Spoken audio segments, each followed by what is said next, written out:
Hi, third graders.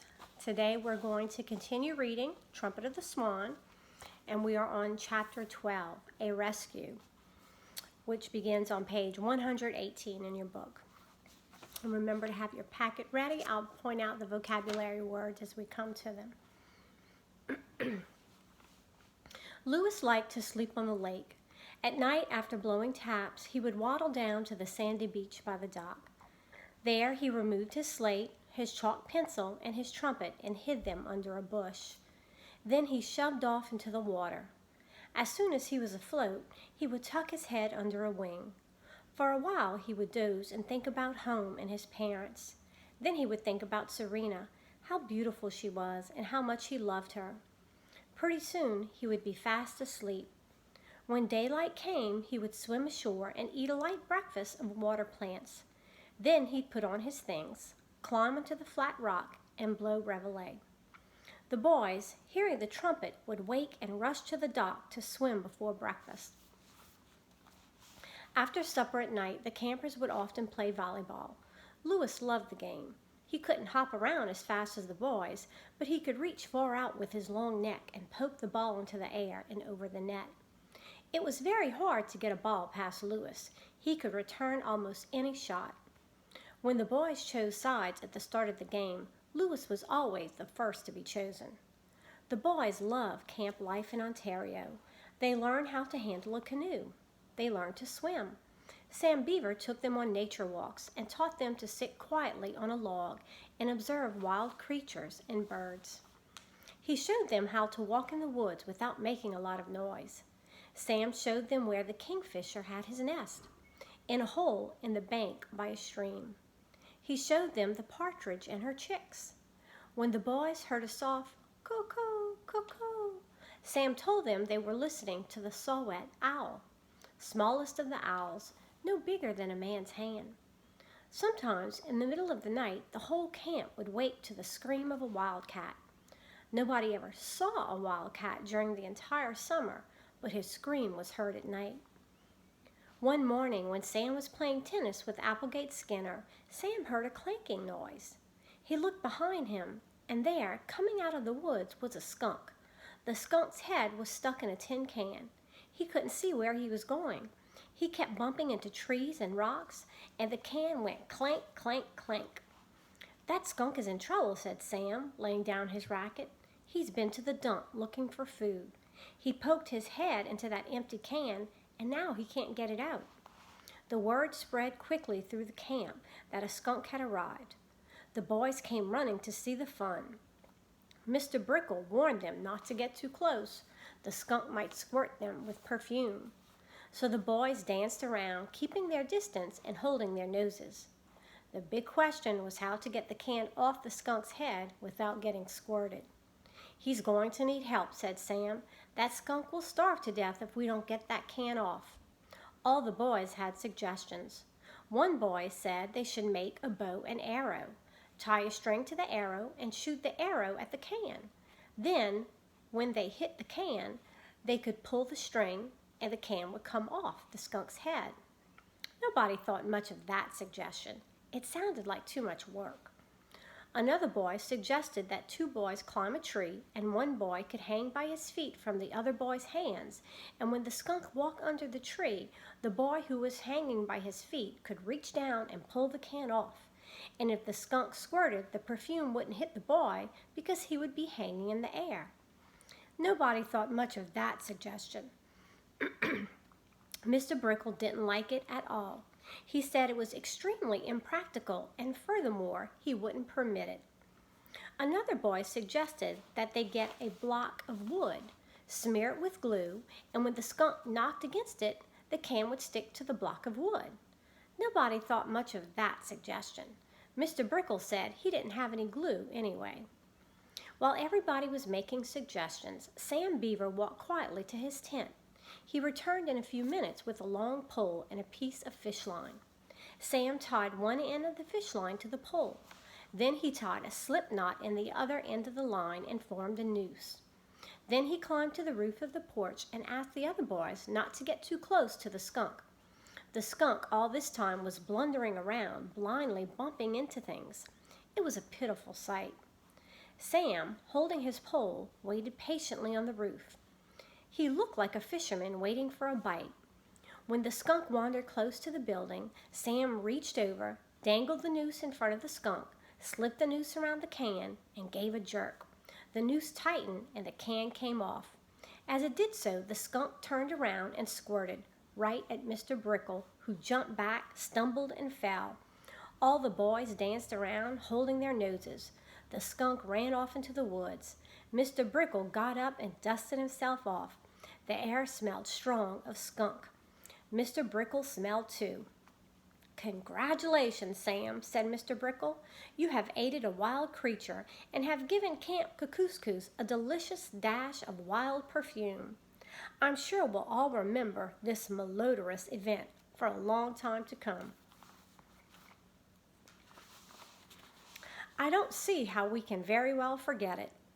"Coho!" cried Louis, lifting his trumpet. The lake echoed with the sound. The air was heavy with the rich, musky smell of skunk. The boys danced and danced, holding their noses. Some of them held their stomachs and pretended to throw up. Then Mr. Brickle announced it was time for morning swim. "A swim will clear the air," he said as he walked away toward his cottage to change his clothes. After lunch each day, the campers went to their tents for a rest period. Some of them read books. Some wrote letters home, telling their parents how bad the food was. Some just lay on their cots and talked. One afternoon during rest period, the boys in Applegate's tent began teasing him about his name. "Applegate Skinner," said one boy. "Where did you get such a crazy name, Applegate?" "My parents gave it to me," replied Applegate. "I know what his name is," said another boy. "Sour Applegate. Sour Applegate Skinner." The boys howled at this and began chanting. "Sour Applegate, Sour Applegate, Sour Applegate." "Quiet," bellowed the tent leader. "I don't think it's funny," said Applegate. "His name isn't Sour Applegate," whispered another boy. "His name is Wormy Applegate. Wormy Applegate Skinner." This suggestion was greeted with screams of laughter. "Quiet," bellowed the tent leader. "I want quiet in this tent. Leave Applegate alone." "Leave rotten Applegate alone," whispered another boy, and some of the other boys had to pull their pillows over their heads so their snickering couldn't be heard. Applegate was sore. When the rest period was over, he wandered down to the dock. He didn't like being made fun of, and he wanted to do something to get even. Without saying anything to anybody, he slid a canoe into the water and paddled out into the lake, heading for the opposite shore a mile away. No one noticed him. Applegate had no business taking a canoe out alone. He had not passed his swimming test. He had not passed his canoe test. He was disobeying a camp rule. When he was a quarter of a mile from shore in deep water, the wind grew stronger. The waves got higher. The canoe was hard to manage. Applegate got scared. Suddenly, a wave caught the canoe and spun it around. Applegate leaned hard on his paddle. His hand slipped and he lost his balance. The canoe tipped over. Applegate found himself in the water. His clothes felt terribly soggy and heavy. His shoes dragged him down, and he could barely keep his head above water. Instead of hanging on to the canoe, he started swimming toward shore, which was a crazy thing to do. One wave hit him square in the face, and he got a mouthful of water. "Help!" he screamed. "Help me! I'm drowning! It'll give the camp a bad name if I drown. Help! Help!" Counselor sprinted to the waterfront. And there's one of your vocabulary words, sprinted, which means they ran quickly. They jumped into canoes and rowboats and started for the drowning boy. One counselor kicked his moccasins off, dove in, and began swimming toward Applegate. Mr. Brickle raced to the dock, climbed to the diving tower, and directed the rescue operation, shouting through a megaphone. "Hang on to the canoe, Applegate," he shouted. "Don't leave the canoe." But Applegate had already left the canoe. He was all alone, thrashing about and wasting his strength. He felt sure he would soon go to the bottom and drown. He felt weak and scared. Water had got into his lungs. He couldn't last much longer. The first boat to get away from the dock was rowed by Sam Beaver, and Sam was pulling hard at the oars, straining every muscle. But things didn't look good for Applegate. The boats were still a long way from the boy. When the first cry of help was heard in camp, Lewis was coming around the corner of the main lodge. He spied Applegate immediately and responded to the call. "I can't fly out there," thought Lewis, "because my flight feathers have been falling out lately. But I can certainly make better time than those boats." Dropping his slate and his chalk pencil and his trumpet, Lewis splashed into the water and struck out, beating his wings and kicking with his great webbed feet. A swan, even in summer when he can't fly, can scoot across the water at high speed. Lewis's powerful wings beat the air. His feet churned the waves, as though he were running on top of the water. In a moment he had passed all the boats. When he reached Applegate, he quickly dove, pointing his long neck between Applegate's legs, then came to the surface with Applegate sitting on his neck. Cheers came from the people on the shore and the boats. Applegate clung to Lewis's neck. He had been saved in the nick of time. Another minute and he would have gone to the bottom. Water would have filled his lungs. He would have been a goner. "Thank God," shouted Mr. Brickle through his megaphone. "Great work, Lewis. Camp Kookooskoos will never forget this day. The reputation of the camp has been saved. Our record for safety is still untarnished." And there is another vocabulary word in that sentence, the second word, reputation. Lewis didn't pay much attention to all the shouting. He swam very carefully over to Sam's boat, and Sam pulled Applegate into the boat and helped him into the stern seat. "You looked pretty funny riding a swan," Sam said, "and you're lucky to be alive. You're not supposed to go out alone in a canoe." But Applegate was too scared and wet to say anything. He just sat and stared straight ahead, spitting water out of his mouth and breathing hard. At supper that night, Mr. Brickle placed Lewis at his right in the place of honor. When the meal was over, he rose and made a speech. We all saw what happened on the lake today. Applegate Skinner broke a camp rule, took a canoe out alone, and upset. He was drowning when Lewis the Swan, rapidly outdistancing all other campers, reached his side, held him up, and saved his life. Let us all give Lewis a standing ovation. And that word, ovation, is another vocabulary word. The boys and the counselors stood up. They cheered and clapped and beat on tin plates with spoons. Then they sat down. Lewis looked embarrassed. "And now, Applegate," said Mr. Brickle, "I hope the rescue has caused you to change your opinion of birds. The first day you were here in camp, you told us you didn't care for birds. How do you feel now?" "I feel sick at my stomach," replied Applegate. "It makes you sick at your stomach to almost drown." "My stomach still has a lot of lake water in it." "Yes, but what about birds?" asked Mr. Brickle.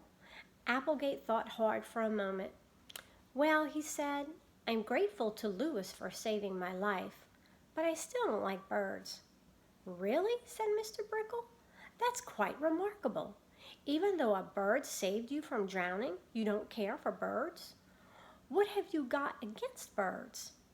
"Nothing," replied Applegate. "I have nothing against them. I just don't care for them." "Okay," said Mr. Brickle. "I guess we'll just have to leave it at that. But the camp is proud of Lewis. He is our most distinguished counselor, a great trumpet player, a great bird, a powerful swimmer, and a fine friend. He deserves a medal. In fact, I intend to write a letter recommending that he be given the life-saving medal." Mr. Brickle did as he promised. He wrote a letter. A few days later, a man arrived from Washington with the life-saving medal, and while all the campers watched, he hung the medal around Lewis's neck, alongside the trumpet, the slate, and the chalk pencil. It was a beautiful medal.